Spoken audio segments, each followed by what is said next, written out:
Let the hunt begin for Doomhammer. Hello, today I wanted to talk about my new deck I've made. I have not yet named it, but I'm sure I'll think of something. It's anyway, the new cards have been released from the third wing of the League of Explorer. And a lot of Murlocs were released, and I were experimenting before with Murlocs on my Shaman deck, but it didn't work out quite too well.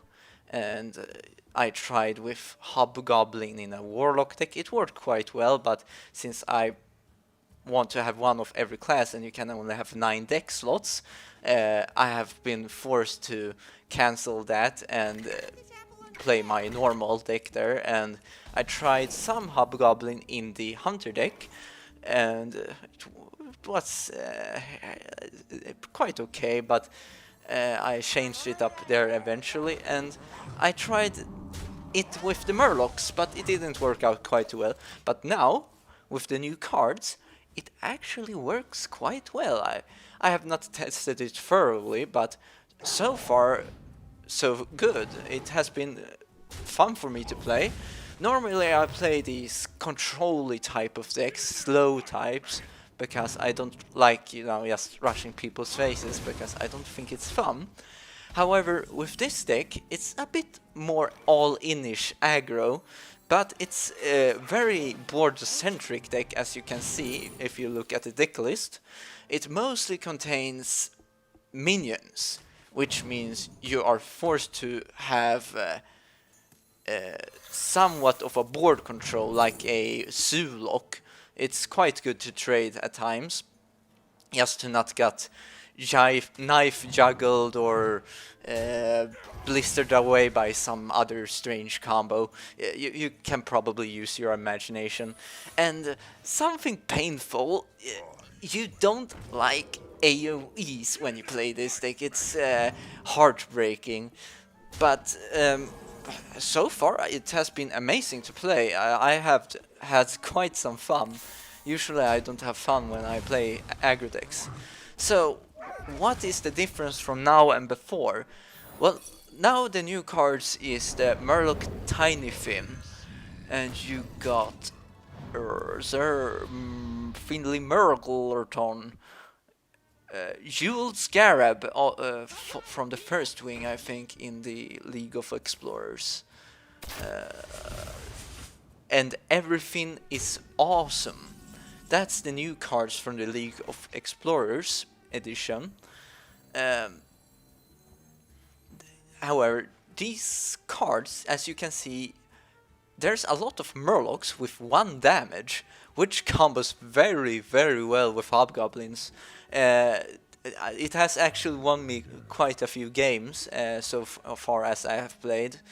And sometimes it just gets AoE'd after you deploy them, which is disappointing. But the main idea is to gain board control, and hopefully you'll get an Everything is Awesome and some other buff guys to keep your minions alive, because well, that's the big weakness with Murlocs. They have low health and low attack. But when they get buffed up, they become like giants. So that's, you know, your key to victory.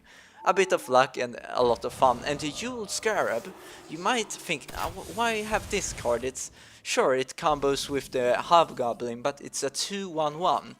The reason why I think it's so good, it's not a Murloc, but it has the potential to draw another Murloc War Leader or the Cold Light Seer. It's not impossible. So I think it's like when you're out of options, and it's a good card to save for the later Hobgoblin if you don't have him in the start. So it has its advantages. It's not like usually you have, we say you have 3 or 4 or 5 cards in your hand. Most likely you're gonna play everything else before the Jeweled Scarab, and eventually you'll run out of cards. then this little bugger will be quite nice to play out.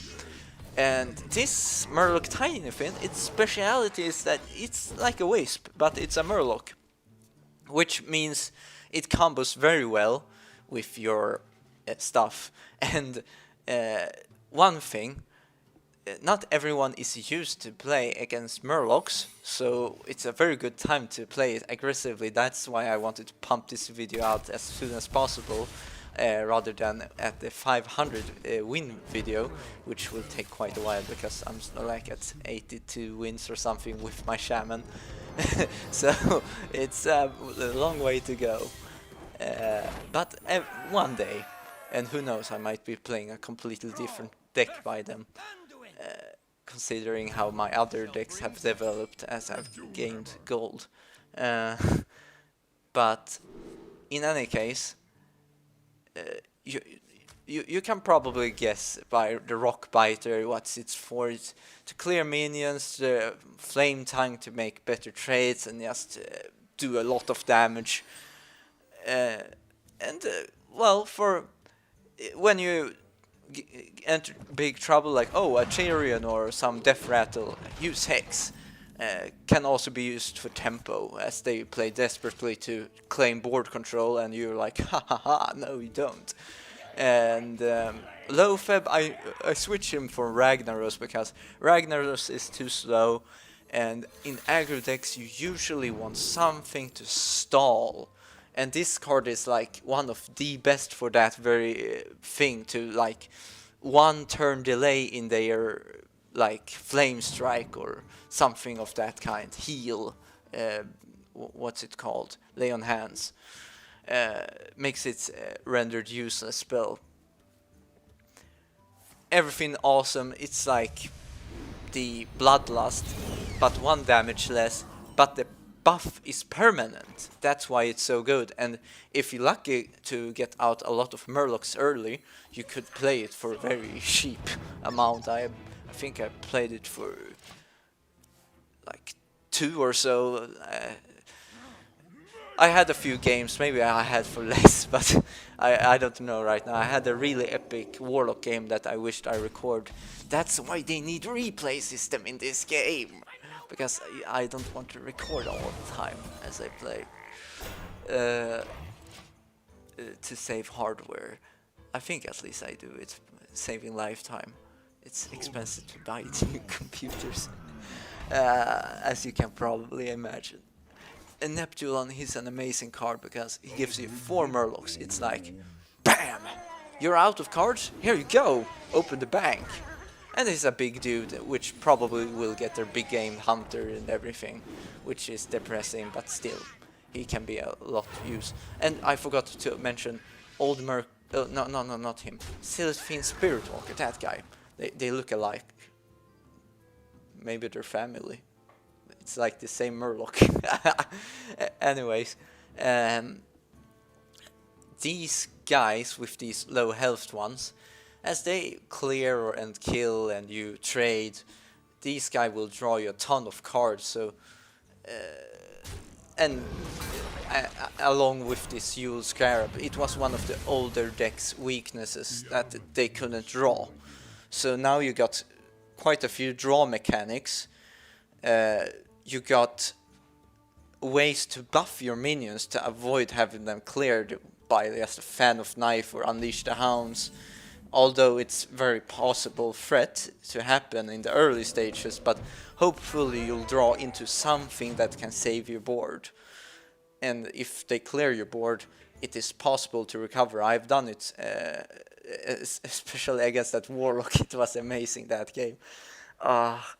But, you know, sometimes it's not enough because they start to play huge minions and you play like a 2-3 Cold Light Seer with no board.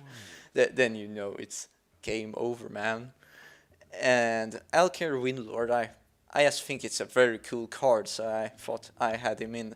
It's my one big weakness. I just play too many cards I think is cool and care about. Which may bring my deck's quality down in competitive play, because I'm like this play for fun guy, and don't forget the hobgoblin. He's key to this deck. Yeah, at least in my opinion. You can always change for... Yeah, the charge for 2 mana is quite good at some moments, but I just play a lot of minions with 1 attack just for this guy. And with the buffs, it's quite okay actually. But you know, try it yourself and see what you can come up with. Or do you prefer the Paladin deck? I haven't made one and probably won't, but it's probably gonna be a little bit different in that deck. And a note, if you're gonna try build a deck with Murlocs, it's not always a demand to have every Murloc card in your deck. It's like the Paladin deck, you got such strong Murlocs by the Murloc Knights, so you could just have like Murloc Tide, not Tide Hunter, the perhaps war leaders and whatever, to like have 7 die, and then you use those reincarnate a 7 board, and then you get all the buffs concentrated on those minions that you won't get randomized minions. That it will be like for sure 2 Murloc Knights you will have, well, unless you haven't spawned any other minions from your Murloc Knights, of course, but that means you can use them as 4 tempo and it's okay if they die, sort of ish. Unless the enemy is smart saving their flame strike for when you use your 10 mana spell. And imagine resurrecting an entire board and having old Murkai. That would be like 8 damage attack. So an immediate 8 damage burst with that. And if you have those 2 mana chargers, it will be even more. 12 damage. So it will be quite huge, and even more if you still have a weapon and you have those epic legendaries like Tyrion Fordring, Ball of Fordragon. Don't underestimate that card. I love that card. I use it so much. I had this 28 burst damage. Could have a little bit more if I would have been torturous to my opponent, but I thought now is the time, and I managed to get that bash in. It's an amazing card. Eredic the Pure could be... I think it's more for control decks, but you could always try. It doesn't hurt to have some big minion just to have some form of finisher just in case your plan doesn't work. Neptune, he's very good for that. It's like, oh, I'm out of cards, but I got this big guy and psh, might turn the game in your favor. Anyways, I think that's my insight for the new Murloc cards, and hopefully you enjoyed this and we'll have some fun. Oh, by the way, this guy, he can give you different kinds of heroes powers. You get to choose between 3 of them.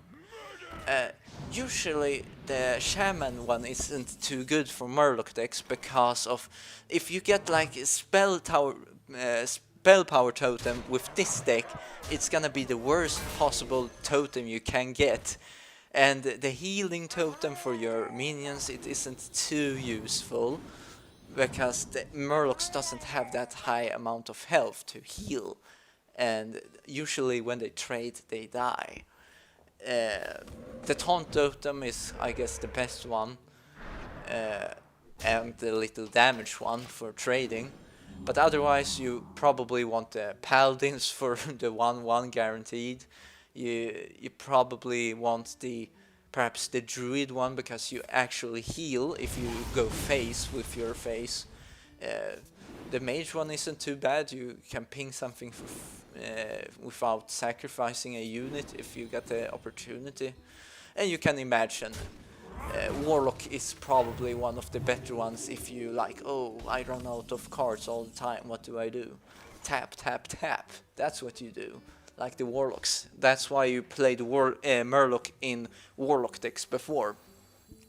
And it's probably possible now because of their good hero power, which may make Sir Finley Murgleton a little bit sad because you don't want to remove your tapping ability too fast. But it could be good to have him to like, oh, I don't need to tap anymore. Now I could just summon totems. I don't know, whatever you fancy of the free choices, of course.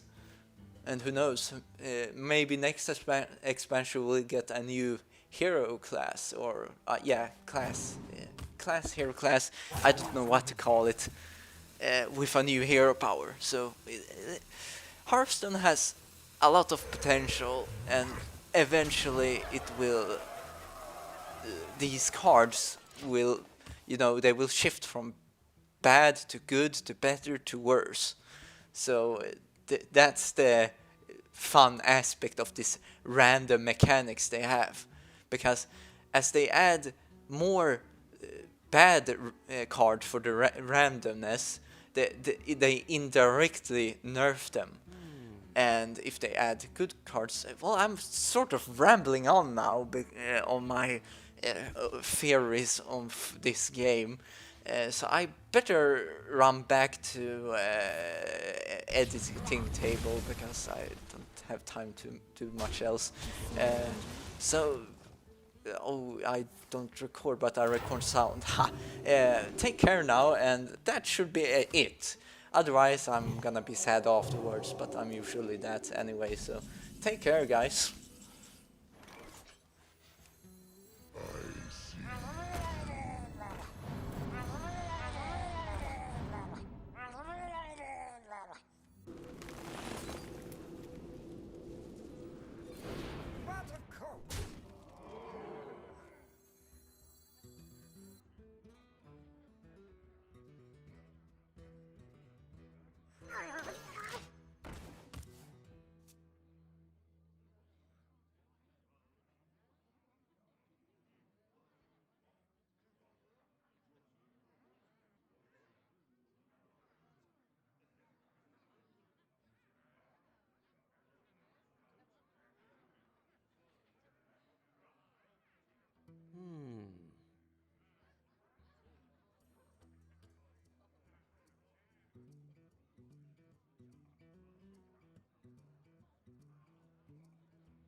I must consider.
Embrace the void.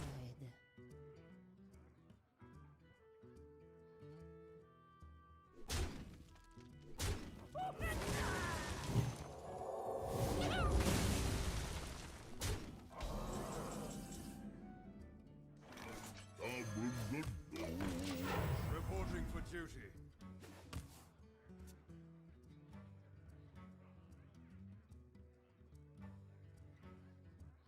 Let me change your mind.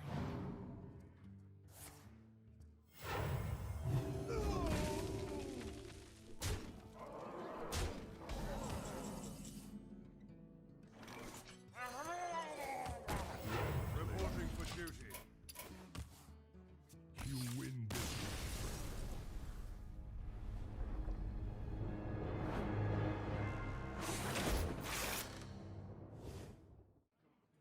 Thrall versus Jaina.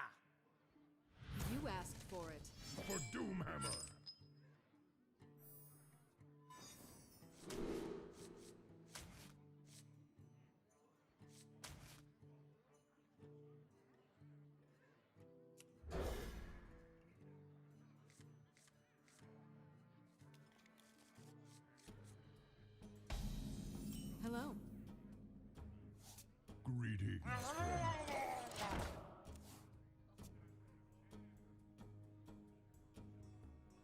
I can fix anything.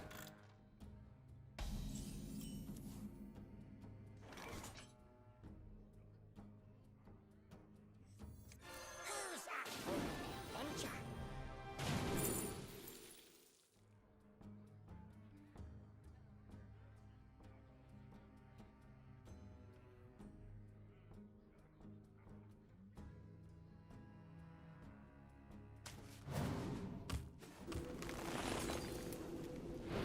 Elements guide me.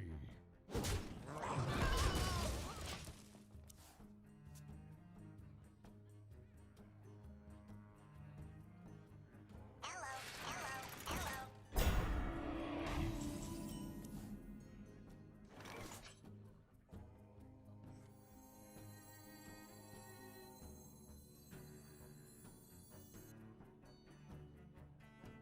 I can't do that. But of course.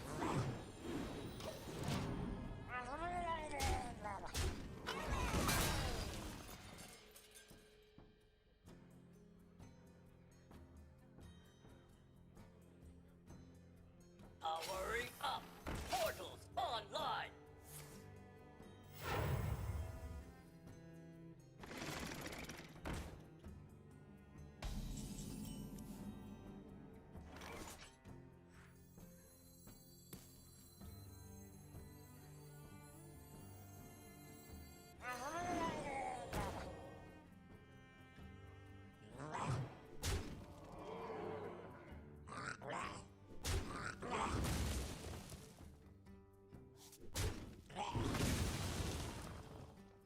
But of course.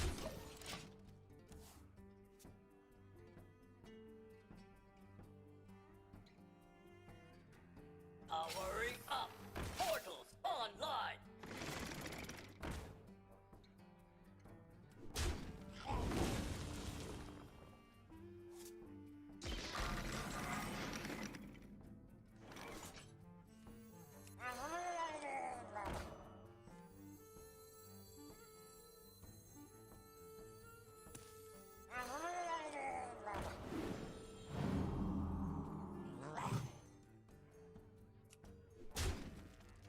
But of course.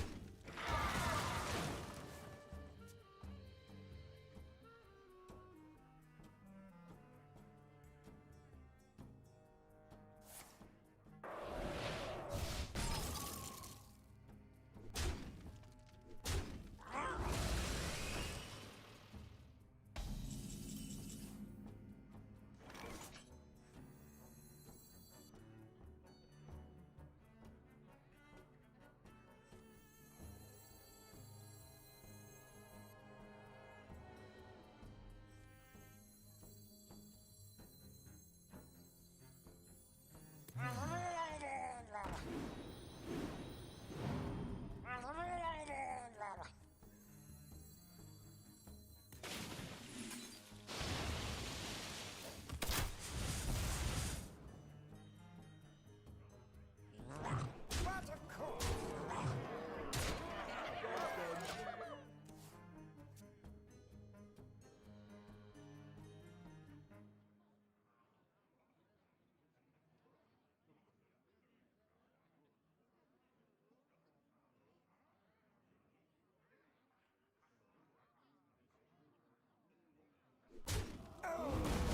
You're in trouble now. Something needs tinkering?